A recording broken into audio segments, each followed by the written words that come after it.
Chaque procès pour fraude à l'investissement que j'ai présidé pendant 30 ans avait un point commun. La victime n'avait pas été recrutée par un inconnu. La victime avait été recrutée par un proche. Je suis le juge Henri Moreau. J'ai siégé pendant 28 ans comme magistrat à Paris, principalement aux affaires civiles concernant les successions, les fraudes patrimoniales et les abus financiers contre les personnes âgées. J'ai pris ma retraite il y a 3 ans. Je l'ai prise non parce que j'y étais obligé, mais parce que j'avais passé la dernière décennie de ma carrière à voir le même dossier atterrir sur ma table toutes les 6 semaines, avec des noms différents en couverture et la même histoire à l'intérieur. Je vais vous dire ce que j'ai appris. Je dois vous expliquer pourquoi je parle publiquement. Je n'ai pas été poussé hors de la magistrature. Je suis parti à 60 ans avec une retraite complète, et j'aurais pu vivre une retraite tranquille. J'ai choisi de ne pas le faire, parce que dans mes 2 dernières années à la magistrature, j'ai jugé 4 dossiers de fraude à l'investissement qui, ensemble, représentaient les retraites détruites d'environ 1200 Français. Dans chacun de ces dossiers, j'ai été assis à mon bureau et j'ai lu les requêtes, et je ne pouvais plus les distinguer les unes des autres. J'ai compris, à ce moment-là, que le travail que je faisais au tribunal arrivait aux familles trop tard, de plusieurs années. L'argent était déjà à l'étranger. Les gestionnaires de fonds étaient déjà en fuite. Tout ce que je pouvais faire depuis la magistrature était, au moment où je le faisais, cérémonial. Au cours des 28 années où j'ai siégé, j'ai jugé des affaires de fraude à l'investissement visant les retraités français. La valeur totale en euros à travers ces dossiers dépassait 35 millions. Le nombre de plaignants dont les noms ont traversé mon bureau dépassait 700. Ils venaient de tous les milieux. Ils avaient été facteurs, instituteurs, contremaîtres d'usines, employés de mairie, propriétaires de petites entreprises, infirmières, anciens militaires. Ils n'avaient pas été riches selon aucun standard significatif. Ils avaient économisé. Ils avaient fait ce que leurs parents leur avaient dit de faire. Ils avaient mis de côté ce qu'ils pouvaient pendant 30 ou 40 ans de travail et avaient l'intention de vivre dessus pendant toute leur retraite. Dans chacun de ces dossiers, quand je lisais la requête et posais la simple question de qui avait introduit le plaignant à l'investissement pour la première fois, la réponse n'était jamais un commercial, jamais un appel anonyme, jamais une publicité. La réponse était toujours un proche. Je veux être précis sur ce mot. Par proche, j'entends quelqu'un que la victime connaissait depuis au moins 5 ans, souvent depuis des décennies. J'entends une personne de sa paroisse, de son ancien lieu de travail, de son club de pétanque, de son club de lecture, de son association de quartier, de sa famille élargie. J'entends quelqu'un dont la victime reconnaissait le visage à vue. J'entends quelqu'un dont la victime avait vu grandir les enfants. Dans 4 cas sur 5, le recruteur était un homme. Dans presque tous les autres cas, le recruteur était une femme qui était devenue proche de la victime à travers une activité partagée. Dans chaque cas, le recruteur était quelqu'un que la victime n'avait aucune raison de soupçonner capable de causer du tort. Ce n'est pas ainsi que la plupart des gens imaginent la fraude à l'investissement. La plupart des gens imaginent la fraude à l'investissement comme un appel d'un inconnu se faisant passer pour un courtier ou un courriel d'une société offshore. Cela existe. Cela représente une petite fraction des dossiers qui détruisent réellement les retraités dans ce pays. La majorité de l'argent pris aux Français âgés à travers les schémas d'investissement n'est pas pris par des inconnus, mais par l'exploitation systématique des réseaux de confiance qui existent déjà. Les schémas eux-mêmes changent. Dans les premières années de ma carrière, les schémas étaient principalement des fonds immobiliers, souvent décrits comme des opportunités privées d'investir dans des propriétés commerciales ou des promotions foncières. Au milieu de ma carrière, les schémas se sont déplacés vers les fonds de matières premières, souvent décrits comme des opportunités privées d'investir dans l'or, l'argent ou le pétrole. Dans la dernière décennie de ma carrière, les schémas se sont déplacés à nouveau vers les investissements agricoles et vers les crypto-monnaies. L'emballage du produit change tous les quelques années, le mécanisme ne change pas. Permettez-moi de décrire le mécanisme. Je vais composer un seul exemple à partir des dizaines de variations devant lesquelles je me suis assis, Parce que si je décris un dossier précis, je décrirai tous les dossiers. Un homme au début de la soixantaine, récemment retraité d'une longue carrière, est approché par un autre retraité qu'il connaît depuis 20 ans à travers leur paroisse. L'homme qui l'approche parle tranquillement depuis plusieurs mois d'une opportunité d'investissement qui lui rapporte des rendements fiables. Il n'est pas agressif à ce sujet. Il l'évoque de manière informelle après les offices. Il montre son relevé sur son téléphone la prochaine fois qu'ils prennent un café. Le relevé montre son compte qui croît d'environ 1% par mois. Il a reçu des distributions trimestrielles qu'il a déposées sur son compte d'épargne à la banque locale. Il a les justificatifs. Il a les bordereaux de dépôt. Il a les relevés. L'homme qui envisage l'investissement pose des questions raisonnables. Il demande qui gère le fonds. Il demande où va l'argent. Il demande comment les rendements sont générés. L'ami a des réponses, bien que les réponses soient suffisamment vagues pour exiger de la confiance. L'ami dit que le gestionnaire est un homme nommé, pour notre exemple, Jean-Marc Albert. L'ami dit que le fonds investit dans l'immobilier commercial sur des marchés auxquels l'investisseur particulier n'a normalement pas accès. L'ami dit que les rendements sont générés par des prêts à court terme à des promoteurs immobiliers à des taux d'intérêt avantageux. L'homme demande si le fonds est enregistré auprès des régulateurs. L'ami dit qu'il s'agit d'une offre privée, ce qui est techniquement vrai pour de nombreux investissements légitimes, et également vrai pour chaque fraude que j'ai jugée. L'homme demande si son argent est garanti. L'ami dit qu'il est détenu en séquestre dans une grande banque, et donne le nom de la banque. La banque existe. Le compte de séquestre, vérifié des années plus tard, n'existait pas. L'homme demande du temps pour réfléchir. L'ami lui dit de prendre tout le temps nécessaire. Il n'y a aucune pression. Il n'y en a jamais. La pression serait un signal d'alarme. L'ami regarde son propre argent croître sur le relevé depuis presque 1 an. Il n'a aucune raison d'être pressé. Il recommande à l'homme d'en parler à sa femme, à son comptable, à toute personne qu'il souhaite. L'ami propose de l'introduire à Jean-Marc Albert lors d'un déjeuner que le fonds organise tous les trimestres pour les investisseurs potentiels. L'homme va au déjeuner. Il y a 40 autres personnes dans la salle. Les hommes et les femmes qu'il y voit sont, comme lui, des retraités, financièrement à l'aise, professionnellement qualifiés dans des domaines sans rapport avec la finance. Ce sont des médecins, des proviseurs, d'anciens officiers militaires, des propriétaires de petites entreprises. Ils ont tous été amenés là par quelqu'un en qui ils avaient confiance. Jean-Marc Albert fait une présentation. La présentation est professionnelle, soignée et sobre. La salle pose des questions intelligentes. Jean-Marc Albert a des réponses intelligentes. L'homme déjeune à une table avec 3 couples qui ont déjà investi. Il parle du fonds comme on parle d'un service utilitaire un peu ennuyeux, mais fiable. Ce ne sont pas des fanatiques. Ce ne sont pas des enthousiastes. Ils sont factuels concernant leur rendement. Ils montrent leur téléphone. L'homme investit. Il investit 40 000 € pour commencer, délibérément moins que ce qu'il pouvait se permettre. Il reçoit le dossier d'accueil, les documents, l'accès au portail en ligne. Le portail montre son compte. Le compte croît d'1% par mois. Il reçoit sa première distribution trimestrielle 4 mois plus tard, à temps, pour le montant exact prédit par la documentation du fonds. Il dépose le chèque à sa banque. 1 an plus tard, il investit 60 000 € supplémentaires. L'année suivante, il investit 120 000 € de plus.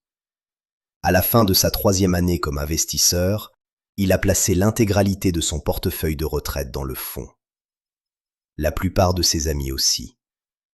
L'ami qui l'avait introduit pour la première fois en a maintenant introduit 15 autres. Jean-Marc Albert, lors des déjeuners trimestriels, l'appelle par son prénom et lui demande des nouvelles de ses petits-enfants. À la fin de la 3e année, il a aussi introduit son frère, son ancien camarade de promotion, son voisin et les parents du mari de sa fille. Il l'a fait sans qu'on lui demande jamais de recruter qui que ce soit. Il l'a fait parce qu'il était content de ses rendements et parce que, lorsque son voisin a mentionné lors d'un barbecue qu'il s'inquiétait de l'inflation, L'homme ne pouvait pas en bonne conscience manquer de lui dire qu'il faisait 12% par an dans un fonds qui, certes privé, l'avait traité très correctement. C'est la partie du mécanisme qui détruit le plus de vies. Le recruteur original n'a pas besoin de recruter. Les investisseurs se recrutent les uns les autres. Le gestionnaire du fonds ne dépense rien en publicité. Il ne dépense rien en démarchage. Il a construit une force de vente qui se reproduit toute seule, à partir de ses propres victimes, dont aucune ne sait qu'elle fait partie de sa force de vente. Dans la 4e année, les distributions commencent à arriver en retard. Le premier mois, de 10 jours. Le deuxième mois, de 3 semaines. Le portail montre les mêmes chiffres, mais l'argent n'arrive pas. Il y a un appel téléphonique de Jean-Marc Albert expliquant qu'un problème temporaire de liquidité à la banque a retardé le traitement. Il s'excuse. Il promet que le prochain trimestre sera normal.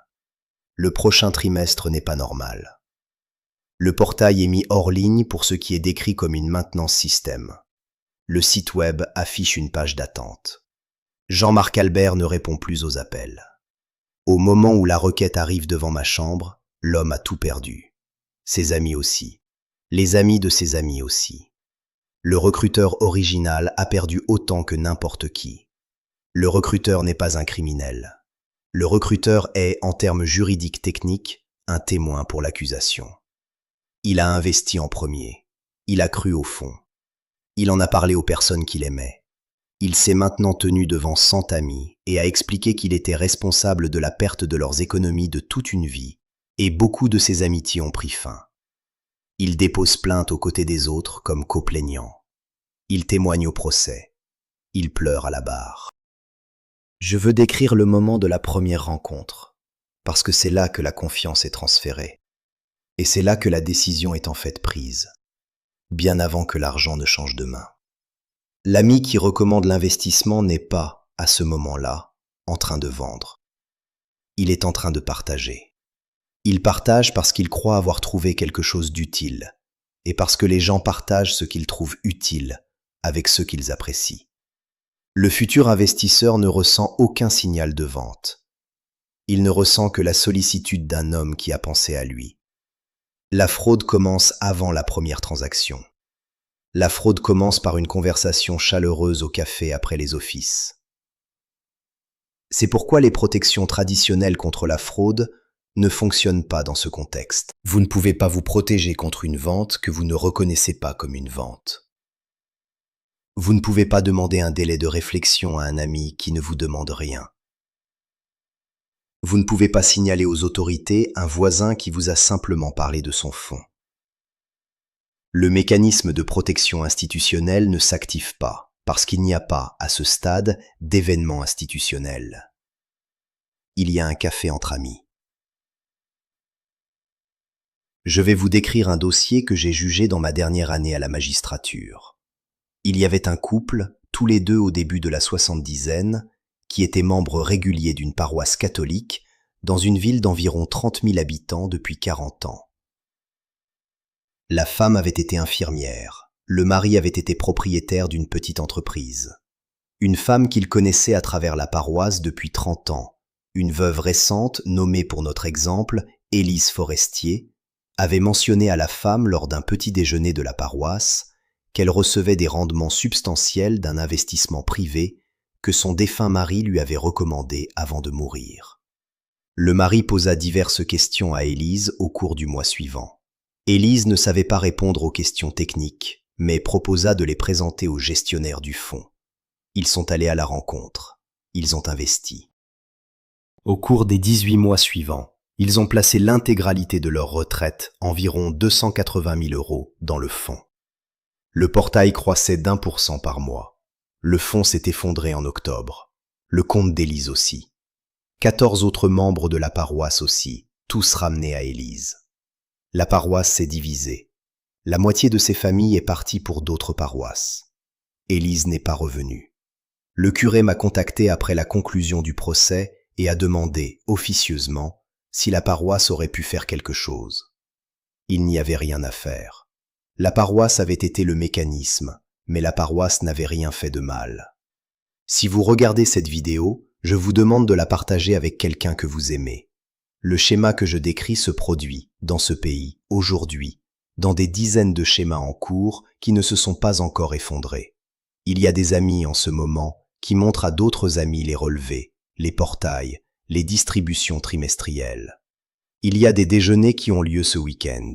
Il y a 40 autres retraités qui signent le dossier d'accueil. Veuillez vous abonner à cette chaîne et laisser un commentaire si une partie de ce que je décris vous rappelle une conversation que vous avez eue récemment avec quelqu'un dans votre vie. Je ne demande pas du divertissement.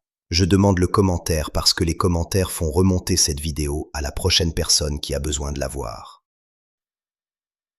Je veux vous dire quelque chose que j'ai appris dans la dernière décennie de ma carrière. Chaque requête que je lisais commençait de la même manière. Chaque plaignant, dans sa déclaration, décrivait le moment où il avait été pour la première fois introduit à l'investissement. Chacune de ces introductions venait d'une personne que le plaignant nommait dans le document. Les noms variaient.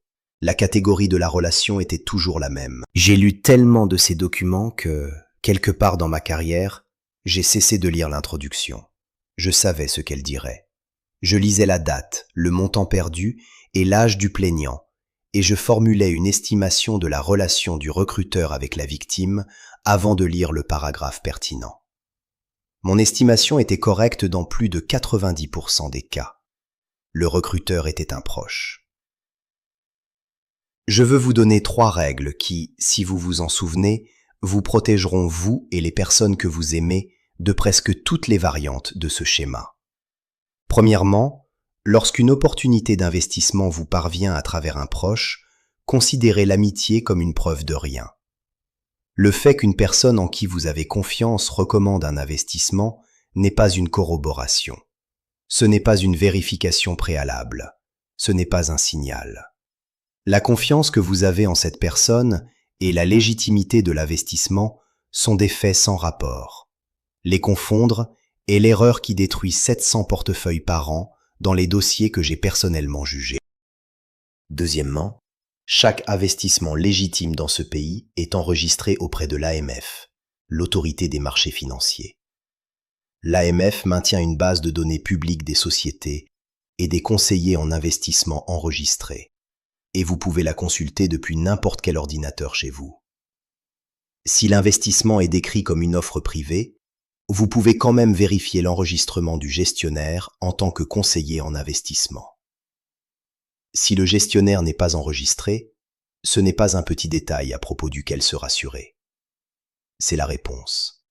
L'investissement n'est pas légitime.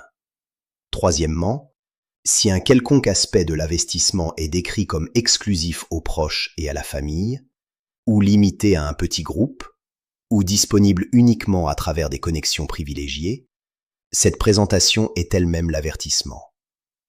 Les fonds d'investissement légitimes lèvent de l'argent à travers des canaux enregistrés.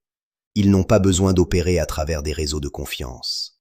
Ils n'ont pas besoin d'être exclusifs. Ce ne sont pas des cadeaux qu'on partage avec vous parce que quelqu'un vous apprécie. Je veux ajouter une 4e règle, bien qu'elle ne s'inscrive pas tout à fait avec les 3 premières. La 4e règle est pour les personnes qui soupçonnent, après avoir regardé cela, qu'elles sont peut-être déjà dans un de ces schémas. L'instinct de la plupart des gens dans cette situation est d'attendre, de ne pas paniquer, de faire confiance au fait que la prochaine distribution trimestrielle arrivera et confirmera que tout va bien. Cet instinct vous coûtera tout. Si vous avez la moindre raison de soupçonner, n'importe quelle raison, que l'investissement dans lequel vous êtes n'est pas ce qu'il a été décrit comme étant, vous devriez essayer de retirer l'intégralité de votre solde immédiatement. Ne demandez pas de retrait partiel. Ne demandez pas d'explication. Faites la demande de retrait, documentez la date et l'heure, et observez ce qui se passe. Si le retrait est traité dans le délai décrit dans les documents du fonds, vous n'avez rien perdu en vérifiant. Si le retrait est retardé, refusé ou accompagné d'une demande de frais de vérification supplémentaires, vous avez votre réponse. Si vous avez un parent, un oncle, un grand-père, un ami qui a récemment pris sa retraite ou qui s'approche de la retraite et consolide ses économies, je vous demande d'envoyer cette vidéo à cette personne aujourd'hui. Les retraités les plus à risque ne sont pas les imprudents.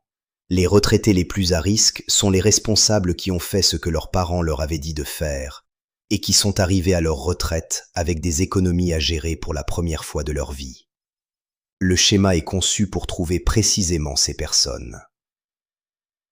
Je vais conclure avec une seule observation. Sur les 28 années où j'ai siégé, je n'ai jamais jugé un dossier dans lequel la victime était sotte. Je n'ai jamais jugé un dossier dans lequel la victime était négligente.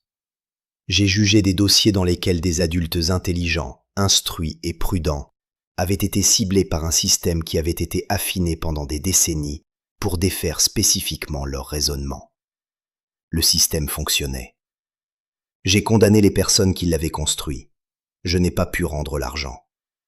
Ce que je peux faire, maintenant que je ne suis plus contraint par le silence de la magistrature, est de vous dire ce que j'ai vu, afin que les 700 prochains plaignants n'aient pas à passer la porte de mon ancien tribunal. Merci d'avoir regardé. Veuillez partager avec la personne dans votre vie qui a besoin d'entendre cela.